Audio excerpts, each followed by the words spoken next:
Yeah, welcome back. Mr. President, last time you used that line and we were here. But you know, something interesting thing about it is it works every time because there's a grain of truth. I won't use it again, though. There's a report today from Israel Army Radio indicating that the Syrians have confirmed that the Israelis struck a nuclear site in their country. You wouldn't comment on that before, and I'm wondering if now, on the general question, you think it's appropriate for Israel to take such action if it feels that there is mortal danger being posed to the state? David, my position hadn't changed. Can I ask you whether you ask me another question? Did you support Israel's strike in 1981 on the Iraqi reactor outside Baghdad? You know, Dave, I don't remember what I was doing in 1980. See, I was living in Midland, Texas. I don't remember my reaction that far back.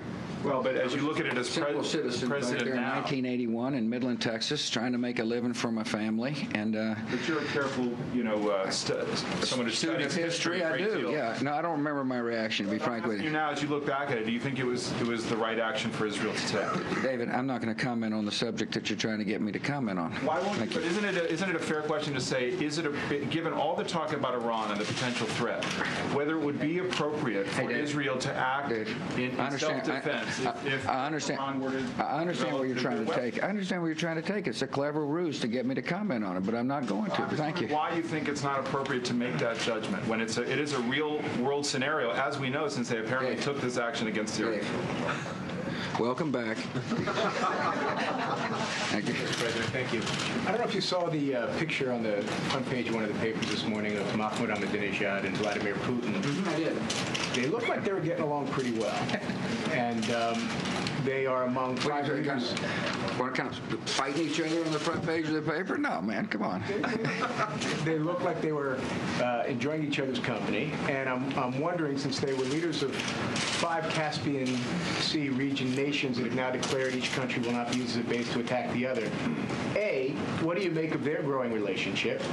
B, does it complicate what the United States can do in the region? And C, would you characterize that arrangement as some sort of Caspian Sea Truman Doctrine or something like that? You know, I think it's hard to judge how their conversations went from a picture.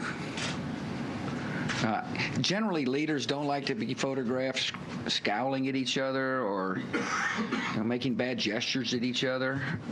So I'm not surprised that there was a nice picture of them walking along. I try to make sure that when I'm with foreign leaders, there's a pretty picture of the two of us walking down, the colonnades or something like that to send a good message. Are you saying so warm? Well, I don't know yet. What I'm about to tell you is that I'm looking forward to getting President Putin's readout from the meeting. I think one of the thing I'm interested in is whether or not he continues to harbor the same concerns that I do. And I say continues because when we were in Australia, he reconfirmed to me that he recognizes it's not in the world's interest for Iran to have the capacity to make a nuclear weapon. And they have been very supportive in the United Nations. And we're working with them on a potential third resolution. So that's where my concerns. I don't worry about the pictures. I understand why they meet. Will continue to work with Russia, as well as other nations, to keep a focused effort on sending Iran a message that you will remain isolated if you continue your nuclear weapons ambitions. But this declaration doesn't speak to that, Mr. President. This declaration doesn't suggest isolation for Iran, just the opposite, that Russia and Iran are going to do business. Well, we'll find out. See, you're trying to get me to interpret the meeting based upon a news story or a picture. I'd rather spend some time with Vladimir Putin finding out exactly what went on. Thank you. Let's stay with the nuclear thing here. When North Korea tested a nuclear device, you said that any proliferation would be a grave threat to the U.S. and North Korea would be responsible for the consequences. Are you denying that North Korea had any role in the suspected nuclear facility? See, you're trying to pull a Gregory. Yes, I am. Okay, well, I'm not going to fall for it. But I'd like to talk about. You have a right to know about who's proliferating, especially when you're negotiating with North Korea. No, you have a right to know this, that when it comes to the 6-party talks, proliferation proliferation, the issue of proliferation has equal importance with the issue of weaponry. And that North Korea has said that they will stop proliferating, just like they have said they will fully disclose and disable any weapons programs. Step one of that has been dealing with shuttering Pyongyang. Step two will be full declaration of any plutonium that has been manufactured and or the construction of bombs, along with a full declaration of any proliferation activities. And in my judgment, the best way to solve this issue with North Korea peacefully is to put it in keep in the context of six-party talks. And the reason why is that diplomacy only works if there are consequences when diplomacy breaks down.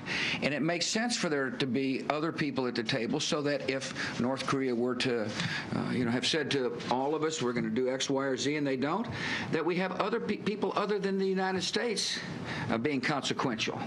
There's a lot of aid that goes on with between North Korea and China, or North Korea and South Korea. And therefore, if they renege on their promises, and they have said, they have declared that they will show us weapons and get rid of the weapons programs as well as stop proliferation. If they don't fulfill that which they've said, we are now in a position to make sure that they understand that there'll be consequences. And I'm pleased with the progress we're making. There's still work to be done. You bet there's work to be done. Do I go into this thing saying, well, gosh, the process is more important than results? I don't. What matters most, to me, are whether or not we can achieve the results that I've said we're hoping to achieve.